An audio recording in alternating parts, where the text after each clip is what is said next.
Ketika kita menerima semua cuma-cuma, sadarlah, berikanlah juga dengan cuma-cuma. Ketika bantu orang lain, butuh ketulusan, butuh keikhlasan. Kadang-kadang kita udah nolong terlalu gak disebut, gak diucapin terima kasih. Tulus, yang aku layani adalah Tuhan sendiri. Aku telah menerima dengan cuma-cuma, maka aku akan memberikannya dengan cuma-cuma juga. Dengan cara itulah rezeki kita semakin bertumbuh, bertambah, berkembang, kaya dalam rahmat Tuhan.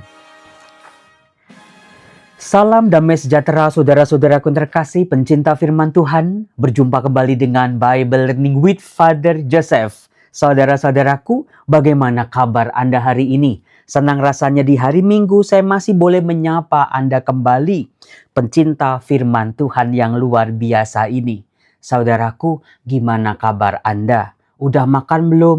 Udah Romo, makan apa tadi? Sama sayur asem doang kok Romo, sama oseng-oseng tempe doang kok Romo, sama ya sayur bening Romo. Saudara-saudaraku, kalau santapan jasmani Anda sudah menyantapnya, bagaimana dengan santapan rohani? Siapa yang hari Minggu ini tadi sudah ke gereja?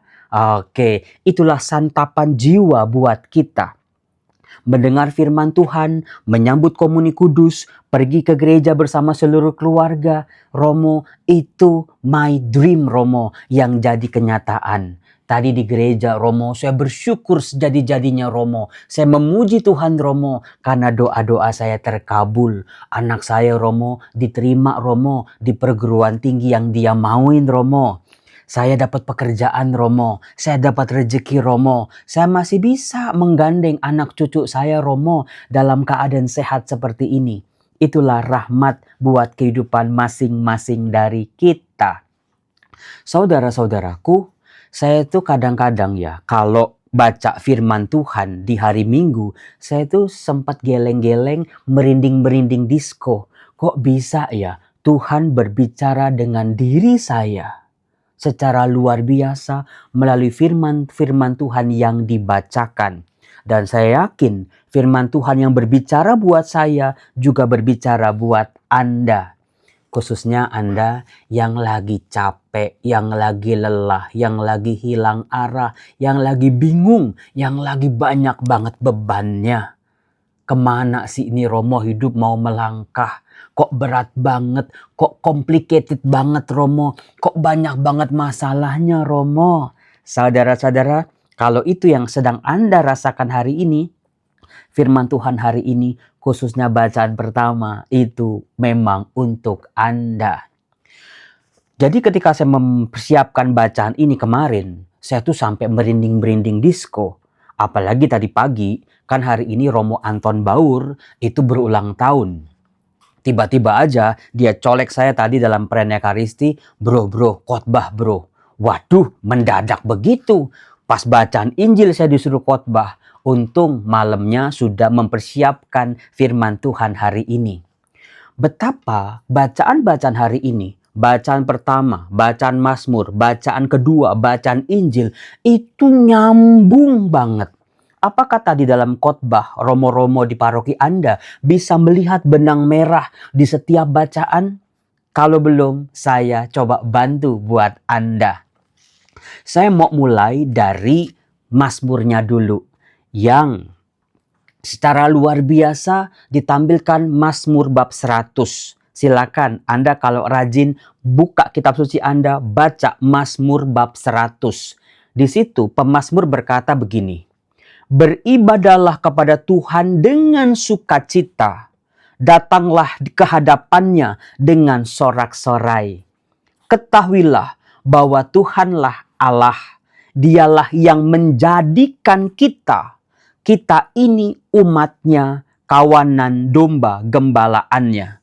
Sebab Tuhan itu baik, kasih setianya untuk selama-lamanya, dan kesetiaannya tetap turun-temurun."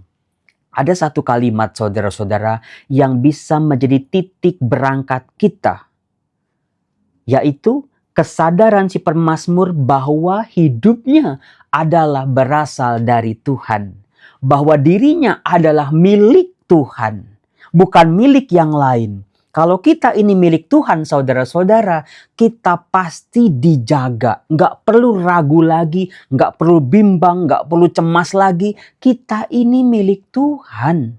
Saudara-saudara, kalau emak-emak aja sendok hilang, tupperware hilang, itu dicari. Apalagi Tuhan, pemilik kehidupan kita. Pasti dicari, pasti dirawat, pasti dibimbing, pasti dituntun, dikuatkan hari demi hari. Maka titik berangkat, benang merah, seluruh bacaan hari ini dimulai dari Mazmur bab 100, Mazmur antar bacaan tadi. Aku ini milik Tuhan. Sadari itu saudara-saudara, kita bukan cuma milik orang tua kita, apalagi kita milik bos kita atau atasan kita, bukan. Ada pemilik kita yang sejati, yaitu Tuhan. Pasti kita dipelihara, pasti kita ditolong, pasti kita dirawat oleh sang pemilik hidup kita. Itu, kesadaran itulah yang harus kita miliki, saudara-saudara. Inilah starting point atau titik berangkat kita. Hidupku adalah milik Tuhan, keluargaku adalah milik Tuhan, anak cucu mantu semua keluargaku juga adalah milik Tuhan. Jadi, sadari itu ya, dalam doa-doa Anda, ya Tuhan, aku ini hamba-Mu, aku ini kepunyaanmu Tuhan. Itu. Nah, kemudian dalam bacaan pertama, saudara-saudara, diambil dari kitab Keluaran bab 19. Saya ini kan pengajar Mazmur juga, pengajar Taurat juga, pengajar Injil Sinoptik juga. Yang belum saya ajarin itu surat-surat Paulus. Ketika membaca kitab Keluaran, saudara-saudara, kalau tadi Anda menyimak betul-betul ketika lektor membacakan firman Tuhan dari kitab Keluaran, Anda akan menyadari sesuatu yang penting. Karena disebut begini, sekali peristiwa setelah bangsa Israel berangkat dari padang gurun Rafidim, tibalah mereka di padang gurun Sinai. Ada dua kata ungkapan padang gurun. Padang gurun Sinai, padang gurun Rafidim adalah dua dari rangkaian padang gurun demi padang gurun ketika orang Israel keluar dari Mesir. Ada padang gurun Sin, ada padang gurun Shur, ada Rafidim, ada Sinai, ada Elim, ada juga Masa, ada juga Meribah. Rentetan padang gurun demi padang gurun, saudara-saudaraku. Itulah hidup. Ada titik berangkat, kita ini adalah kepunyaan Allah yang pasti dipelihara. Dalam kitab Keluaran, saudara-saudara, diangkat sebuah pengalaman orang Israel berada di padang gurun, dari satu padang gurun ke padang gurun yang lain. Artinya, dalam situasi serba terbatas, habis jatuh ketimpa tangga lah, katakanlah kayak gitu. Habis satu masalah, selesai, masuk ke masalah yang lain. Romo, itu kan hidup saya banget, Romo. Dari utang ke sini, utang yang lain cuma ya gali tutup lubang aja, Romo. Dari masalah yang satu baru aja kelar, belum sempat napas, satu tarikan napas, Romo, udah ada masalah berikut. Siapa yang sedang mengalami pengalaman seperti itu? Maka betul yang tadi saya katakan, bacaan pertama ini memang untuk Anda. Hidupnya berat, perjalanan di padang gurun di Israel. Seperti kita ketahui, setiap padang gurun punya karakteristiknya, punya kesulitannya, punya problemnya masing-masing. Setelah di Rafidim selesai, orang Israel kekeringan, sekarang di padang gurun Sinai. Nah, saudara-saudaraku, yang luar biasa yang membuat saya, aduh Tuhan, ampuni aku ini orang berdosa ini. Karena saya menemukan justru ketika mengalami kesulitan hidup, ketika dalam perjalanan, ketika dalam pergumulan, hidup serba kekurangan, serba terbatas, serba nggak ada sesuatu yang bisa dinikmati di padang gurun. Justru di masa-masa itulah orang Israel mengenal Tuhan. Ingat ya, di padang gurun Sinai, Tuhan Allah memperkenalkan kepada umatnya, Tuhan Allah Israel adalah Tuhan yang esa, panjang sabar, penuh kasih setia, penyayang dan pengasih. sifat-sifat Allah diperkenalkan kepada orang Israel justru bukan saat mereka lagi berdoa, mereka lagi bersemedi, mereka lagi hening, mereka lagi baca firman Tuhan. Tidak. Justru pengenalan akan sifat Allah ini ditemukan pada saat hidup mereka di padang gurun. Artinya, di dalam masalah, di dalam problem kehidupan kita, Tuhan juga mau menunjukkan siapa dirinya. Tapi yang membuat saya kagum adalah saudara-saudara, ketika di padang gurun ini, Tuhan Allah memperkenalkan kemana bangsa ini mau menuju. Wah, itu dia. Bukan sekedar perjalanan, tapi tujuannya apa? Orang seringkali mengatakan, oh tujuannya negeri Kanaan. Bukan itu sebetulnya. Negeri Kanaan adalah sebuah tempat yang memang bangsa ini akan memperoleh tanah terjanji. Tapi sebetulnya lebih dalam dari itu. Tuhan mengatakan, kamu akan ya, future di sini, masa depan. Kamu akan menjadi bagiku kerajaan imam dan bangsa yang kudus. Bahasa Ibraninya sudah sering saya ulang-ulang. Mamleket kohanim goy kados. Dua itu yang dikehendaki oleh Allah. Yang mau Allah berkehendak seluruh orang Israel bisa mengarah ke situ. Menjadi kerajaan imam. Menjadi bangsa yang kudus. Artinya bangsa ini dipenuhi oleh orang-orang yang memang taat, yang memang setia, yang mau penuh kasih, yang mau setia pada perintah-perintah Tuhan. Tidak seperti bangsa-bangsa asing dengan dewa-dewa mereka, dengan berhala-berhala mereka. Tetapi umat Allah ini hidupnya harus kudus. Yang artinya panggilan menuju kekudusan. Apakah Anda bisa menemukan benang merahnya? Titik awal berangkat Mazmur bab 100, aku ini milik Tuhan. Ternyata milik itu bukan cuma kayak barang terus disimpan aja. Tapi ternyata kita ini milik Tuhan pasti punya tujuan akhir. Ada awal, ada akhir. Awalnya adalah aku ini milik Tuhan.